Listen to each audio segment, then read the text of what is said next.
Well, recently on the show, we've been raising the alarm about MS-13. We've been doing it because we think it's important.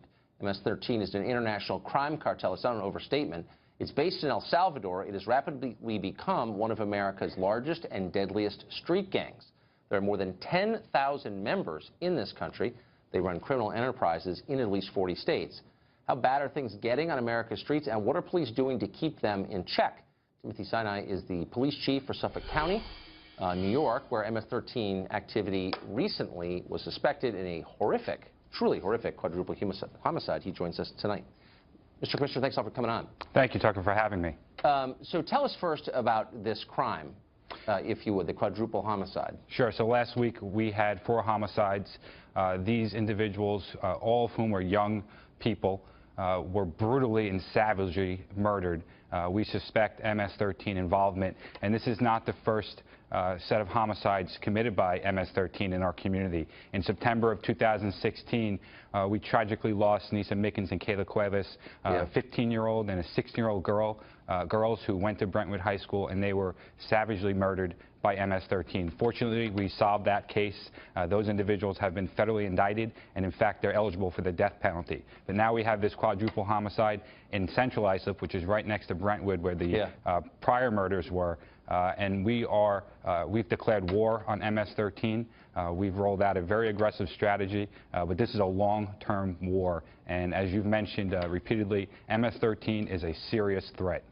Well, by the numbers, a greater threat than ISIS to American citizens in this country. Brutality seems to be the hallmark of a lot of what they do. Indeed. In fact, unlike many other gangs, they engage in violence for the sake of violence. So many gangs will use violence to protect their economic crimes like drug dealing and other economic crimes. MS-13 will use violence to increase its reputation on the street. And also the level of brutality is unique to MS-13. So we need to be doing everything we can in this country to combat this gang.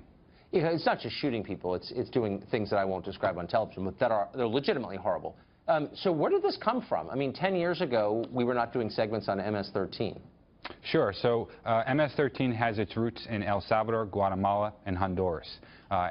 Oftentimes MS-13 will prey on recent immigrants to this country. They'll prey on the vulnerable. They'll prey on the young.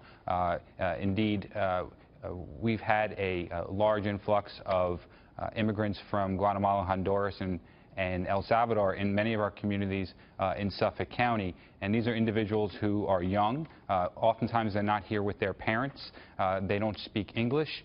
This is the first time they're in this country, and they're vulnerable. And MS-13 will prey on these individuals. And that's a serious problem we have in our communities throughout this entire country. So we're rolling tape now of federal immigration officers arresting MS-13 members. Do you have any sense of how many active members of the gang are here illegally? I wouldn't have that number nationally, but I will say this.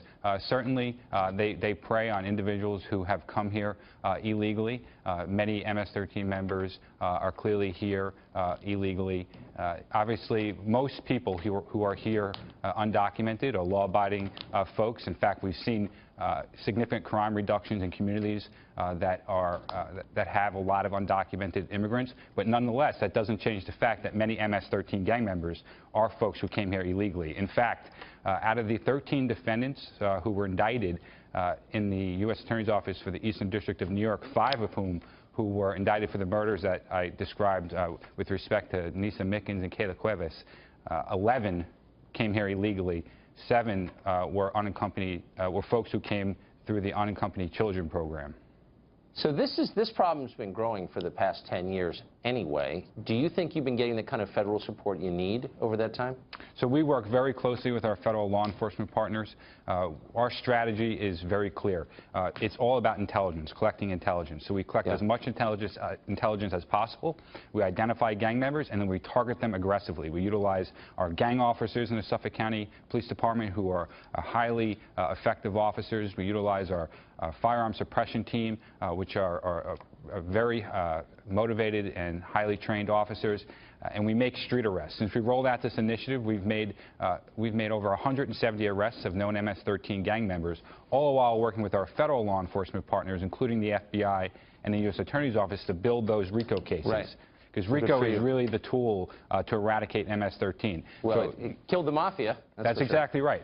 And it's effective because, one, it carries stiff penalties.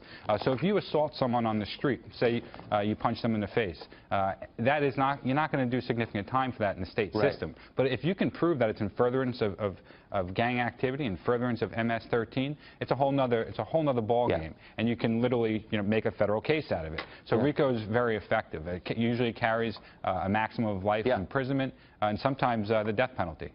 Wow. Commissioner, thanks a lot for filling us in on that. Appreciate it. Thank you.